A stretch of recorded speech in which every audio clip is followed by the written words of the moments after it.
Indonesia pantang menyerah, ditulis oleh Odesi di sior.com.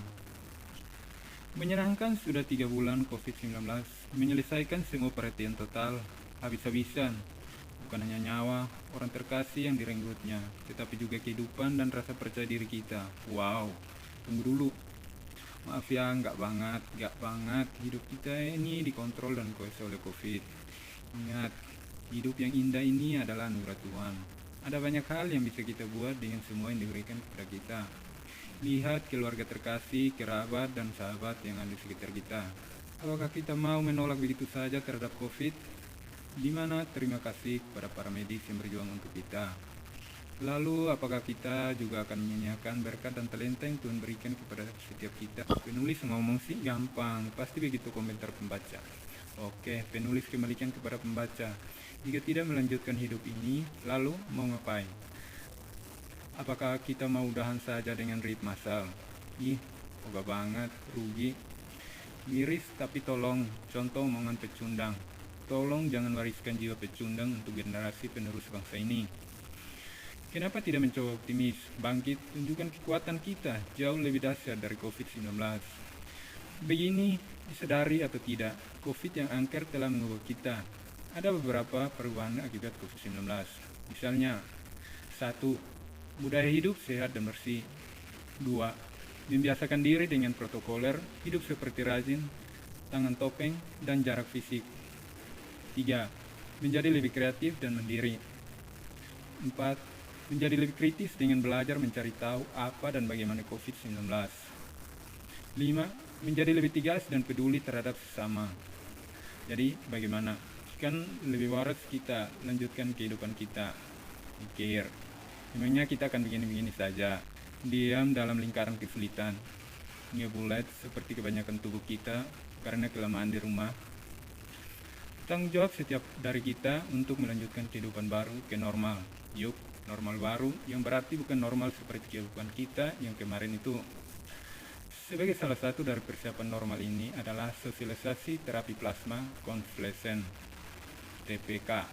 Pastinya pembaca setia siot paham betul jika terapi ini adalah salah satu metode pemulihan COVID-19.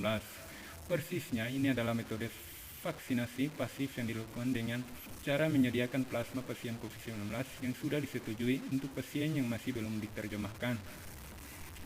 Berharap sangat TPK menjadi gerakan pertolongan mengajak kita saling membantu, bergotong royong menyelamatkan. Yuk, mereka yang sudah terselesaikan berkenan menjadi donor plasma dengan catatan memenuhi kriteria. Siap Indonesia melangkah ke baru normal, menjalani hidup berlalu.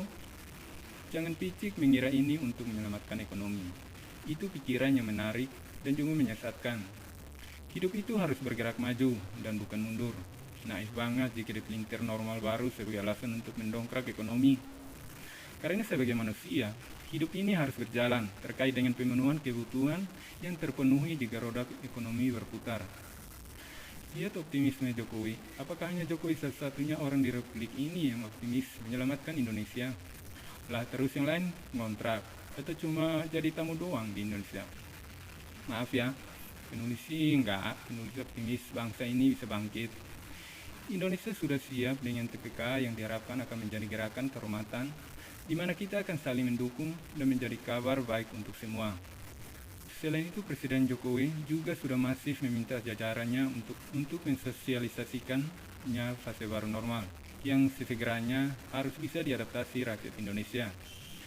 Saya meminta protokol ganti dengan tatanan normal baru yang sudah disiapkan oleh Kemenkes.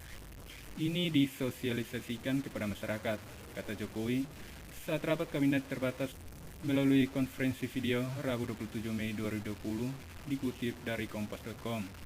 Lalu ditransfer dengan himbauan Jokowi kepada para pelaku usaha dan juga dunia untuk bangkit dan berpikir kreatif di tatanan. Banyak dan sangat banyak yang akan berubah. Tidak cukup satu Jokowi yang mengerjakan ini semua. Indonesia membutuhkan kita semua ambil bagian. Lakukan perubahan menjadi manusia yang lebih baik dalam segalanya. Ini bukan seperti omongan pesimis, nanti bisa pulih sendiri, bla bla bla. Gak perlu nyindir basi seperti itu. Pakai akal sehat kan bisa. Jadi kita harus tetap melanjutkan hidup sehat dan bersih. Tetap rajin merawat tangan, pakai topeng, hindari kerumunan.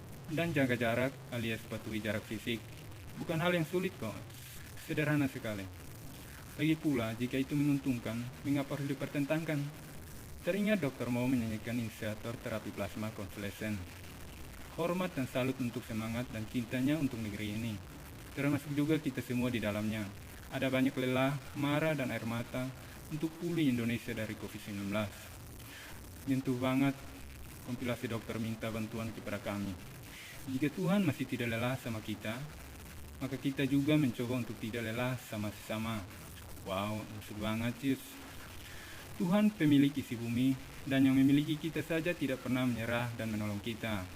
Lalu apakah kita yang akan ciptaannya akan meninggalkan masa depan dan pergi berserah dan melepaskan ke situasi?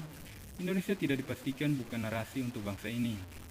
Indonesia adalah bangsa petarung yang gak mengenal kamu terserah. Aku, kamu dan kita. Semua di negeri ini tidak mendukung untuk jadi pecundang. Kita semua akan saling bergandengan tangan, bangkit dan bergoyang dengan yang baru sebagai fase kehidupan kita yang baru.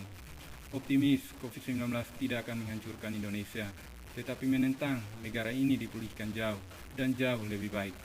Amin.